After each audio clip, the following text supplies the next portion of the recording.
உங்க சம்பளத்துல இன்னைக்கு 10,000 rupees இன்க்ரிமெண்ட் கிடைச்சதுன்னா உங்க மூளை முதல்ல என்ன சொல்லும்? ஒரு புது கார் இஎம்ஐல எடுக்கலாம்னு தானே. ஆனா அந்த முடிவு அடுத்த 10 இயர்ஸ்ல உங்களை 50 lakh ஏழையாக்கும்னு சொன்னா நம்புவீங்களா? இன்னைக்கு நாம பார்க்க போற ரகசியம், நீங்க பணத்துக்காக வேலை செய்யறதை நிறுத்திட்டு பணம் உங்களுக்காக வேலை செய்ய வைக்க போகுது. அதான் இன்னைக்கு வீடியோவோட topic. Rich dad poor dad சொல்லி தந்த அசெட் வர்சஸ் லியாபிலிட்டி ரகசியம். இந்த வீடியோவோட முடிவுல அசெட்டுக்கும் லியாபிலிட்டிக்கும் இருக்கிற அந்த ஒரு விலை மதிப்பற்ற வித்தியாசம் உங்களுக்கு புரியும். கார் வாங்குறது லாபமா இல்ல நஷ்டமான்னு கணக்கோட பார்க்க போறோம். மிடில் கிளாஸ் பீப்புள்ஸ் எப்பவுமே ஏன் மிடில் கிளாஸாவே இருக்காங்கன்னு தெரிஞ்சுப்பீங்க. கடைசி 2 நிமிஷத்துல நீங்க எப்படி உங்க அசெட் காலமை இன்னைக்கே ஸ்டார்ட் பண்ணலாம்னு ஒரு பிளான் தர போறேன். கடைசி வரைக்கும் பாருங்க.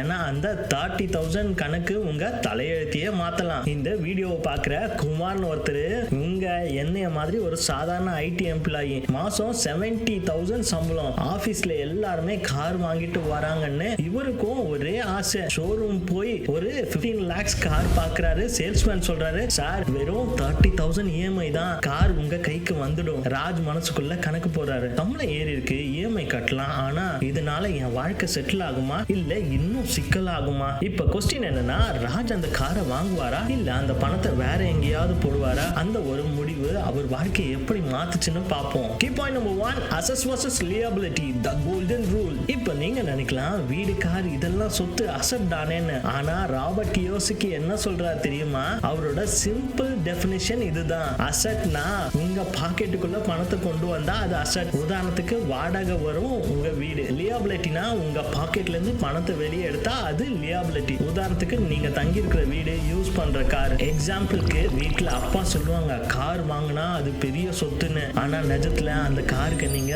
பெட்ரோல் போடணும், இன்சூரன்ஸ் கட்டணும், சர்வீஸ் பண்ணணும். அது உங்க பாக்கெட்ல இருந்து பணத்தை எடுக்குது. சோ இது ஒரு லியாபிலிட்டி. எக்ஸாம்பிளுக்கு உங்க ஃப்ரெண்ட் ஒரு ஐபோன் 17 ப்ரோ வாங்குறாருன்னு வச்சுப்போம். அது அவருக்கு காசு தருதா? இல்ல. ஆனா ஒருத்தர் அதே காசுல ஷேர்ட் ஆட்டோ வாங்கி ஓட்ட விடுறாருன்னு வச்சுப்போம். அது அவருக்கு டெய்லி காசு தருது. இப்ப புரியுதா எது அசெட்னு? கீ பாயிண்ட் நம்பர் 2, தி 30,000 பேட்டில், கார் வர்சஸ் எஸ்ஐபி. சரி ப்ரோ, கார் ஆசைப்படக்கூடாதா? ராஜ் அந்த 30,000 எப்படி யூஸ் பண்ணாருன்னு பார்ப்போம். ராஜ் முன்னாடி 2 ஆப்ஷன் இருந்துச்சு. 30,000 கார் இஎம்ஐ 5 வருஷம், 30,000 மியூச்சுவல் ஃபண்ட் எஸ்ஐபி 10 வருஷம். 10 வருஷம் கழிச்சு கணக்கு பார்ப்போம். கார் 10 வருஷம் கழிச்சு அந்த காரோட மதிப்பு வெறும் 3 to 4 lakhs தான். ஆனா நீங்க செலவு பண்ண மொத்த காசு இஎம்ஐ, பெட்ரோல், மெயின்டெனன்ஸ்னு கிட்டத்தட்ட 35 lakhs தாண்டும். எஸ்ஐபில அதே 30,000 மாசம் மாசம் 12% இன்ட்ரெஸ்ட்ல முதலீடு பண்ணா 10 இயர்ஸ்ல உங்க கையில 70 lakhs இருக்கும். இதோட அம்சம் என்னன்னா,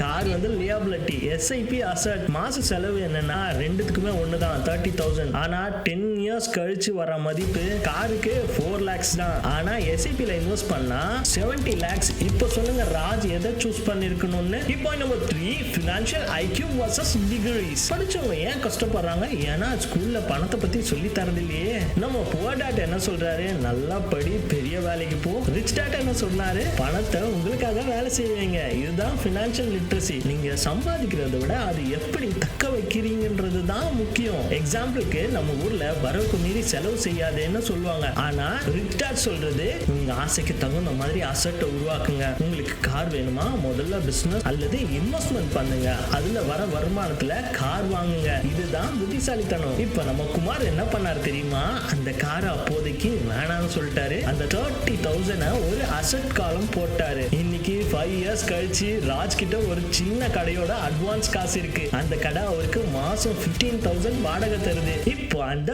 வாடகை காசை வச்சு ராஜ் ஒரு கார் இஎம்ஐ கட்டுறாரு. இப்ப கார் இஎம்ஐ ராஜ் கட்டல, அவர் உருவாக்குனா அசெட் கட்டுது. இது உங்களுக்கு உருவாக்காகும். நீங்க முதல்ல கஷ்டப்பட்டு ஒரு சொத்தை உருவாக்குனா அந்த சொத்து காலத்துக்கும் உங்களை பார்த்துக்கும். இன்னைக்கு நாம பார்த்தது ஆரம்பம் தான். அசெட்டை சேர்ப்போம், ராட் ரேஸ்ல இருந்து வெளியே வருவோம். இந்த வீடியோ உங்களுக்கு ஒரு ஐ ஓபனரா இருந்தா கண்டிப்பா அந்த லைக் பட்டனை அழுத்துங்க. நீங்க கார் வாங்க போறீங்களா இல்ல எஸ்ஐபி பண்ண போறீங்களான்னு கமெண்ட்ல சொல்லுங்க. உங்க ஃப்ரெண்ட்ஸ் யாருக்காவது கார் ஆசை அதிகமா இருந்தா அவங்களுக்கு இந்த ஷேர் பண்ணுங்க. மறக்காம சப்ஸ்கிரைப் பண்ணுங்க. அப்பதான் அடுத்த ஃபினான்ஷியல் ஃப்ரீடம் டிப்ஸ் உங்களை தேடி வரும்.